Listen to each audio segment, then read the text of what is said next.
Cyber నేరస్తులు Paytm, Google pay లాంటి యాప్ల ద్వారా మీకు రివార్డ్ పంపిస్తున్నాము, క్యాష్ రివార్డ్స్ పంపిస్తున్నాము అని చెప్పేసి 1947, 1857 అనే భారత స్వతంత్రానికి దగ్గరలో ఉన్నటువంటి ఇయర్లను కోడ్ చేస్తూ పంపిస్తూ మనకు లింక్స్ పంపిస్తున్నారు.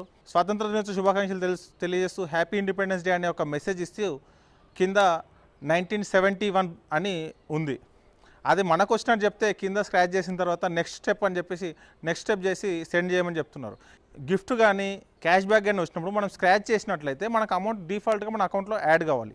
అలా కాకుండా ఎప్పుడైతే మనల్ని ఓటీపీ అడగడం, యూపీఐ కోడ్ అడిగారు, లేకపోతే మనకేమైనా డీటెయిల్స్ అడుగుతున్నారంటే అప్పుడు ఖచ్చితంగా మనం అనుమానించాల్సిన అవసరం ఉంది, అది సైబర్ నేరస్తుల వల అని. కాబట్టి మిత్రులారా, ఈ స్వతంత్ర దినోత్సవాన్ని ఎలాంటి మోసాలకి గురి కాకుండా జరుపుకుందామని ఆశిస్తూ ఇట్లు మీ గడ్డం Mallesh, sub inspector of police, CCS, Hyderabad.